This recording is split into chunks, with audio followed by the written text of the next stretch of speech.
ہم آپ کو اپنے اس یوٹیوب چینل کے اوپر ویلکم کرتے ہیں۔ آج کی ہماری ڈسکشن کا موضوع ہے پراپرٹی سیکٹر کے اوپر اور ریئل اسٹیٹ سیکٹر کے اوپر جو بھی ٹیکسیشن کی چینجز ہیں ہم آج اس کے اوپر ڈسکس کریں گے۔ سب سے پہلے ایک نیا کانسیپٹ سیکشن 7E کے تحت انٹروڈیوس کیا ڈیمڈ انکم کے اوپر، اور دوسرا اس کے اوپر بات کریں گے، اور سیکنڈ ود ہولڈنگ کی جو چینجز ہیں اس کے اوپر بات کریں گے۔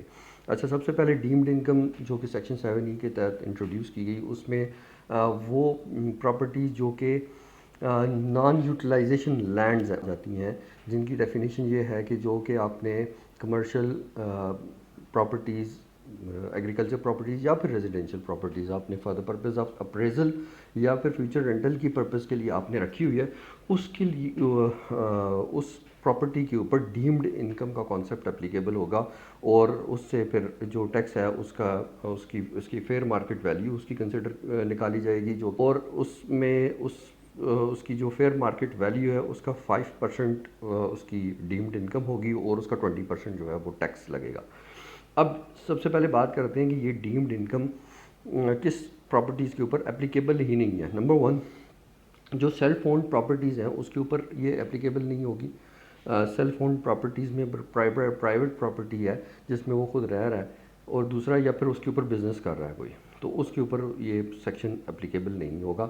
اور سیکنڈلی یہ اپلیکیبل نہیں ہوگا جس کی 2.5 کروڑ سے کم کی پراپرٹی ہے، مینس کہ جس کی 25 ملین سے کم کی پراپرٹی ہے، اس کے اوپر یہ سیکشن اپلائی نہیں کرتا۔ فیڈرل گورنمنٹ یا لوکل گورنمنٹ باڈیز نے اگر اس کو، یا پروونشل گورنمنٹ نے کوئی اون کیا، اس کے اوپر یہ اپلیکیبل نہیں ہوگا۔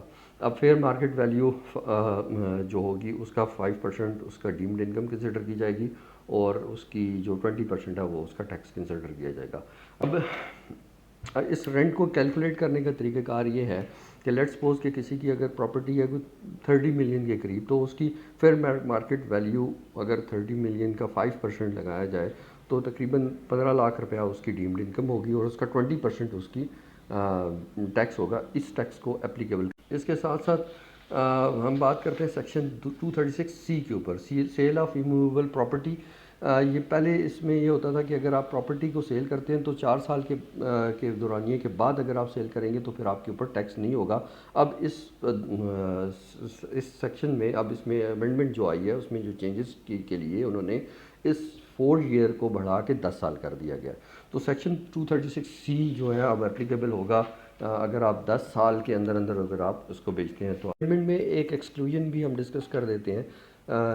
جب بھی کیپٹل گین کی بات ہو رہی تھی تو اس میں ایک کلاز 9E کو ڈسکس کر لیتے ہیں کہ جس طریقے سے ایکس سروس مین یا ex employee of federal government یا پھر پروونشل گورنمنٹ جب بھی کوئی پلاٹ بیچیں گے تو وہ اس کے اوپر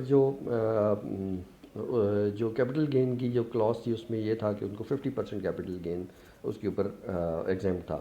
اب یہ کلاز 9A بھی انہوں نے ایکسکلوڈ کر دیا ہے۔ اب بات کرتے ہیں سیکشن 236 کے پرچیز آف پراپرٹی کے اوپر جو ٹرانسفر کرتے ہیں اس کے اوپر ایڈوانس ٹیکس جو کلیکٹ کیا جاتا تھا، وہ جب پیمنٹ ہوتی تھی اس میں اگر 2% اس کی فائلر کے اوپر اس کے اوپر ٹیکس تھا تو نان فائلر کے اوپر 4% اپلیکیبل ہوتا تھا۔ تو اب اس کو 250% بڑھا دیا گیا ہے، پہلے تو 200% تھا، اب 250% بڑھا دیا گیا ہے۔ اب نان فائلر 2.5 گنا زیادہ اس کو ٹیکس زیادہ دینا پڑے گا، 250% اس کو ٹیکس۔ تو یہ چند چینجز تھی جو کہ ابھی ہم نے اس کے اوپر ڈسکس کیا۔ تو امید کرتا ہوں کہ آپ کو ہماری یہ ویڈیو پسند آئی ہوگی۔ اگر آپ کو ہماری یہ کاوش پسند آئی ہے تو اس کو لائک کریں اور ہمارے چینل کو سبسکرائب کریں۔ بہت شکریہ۔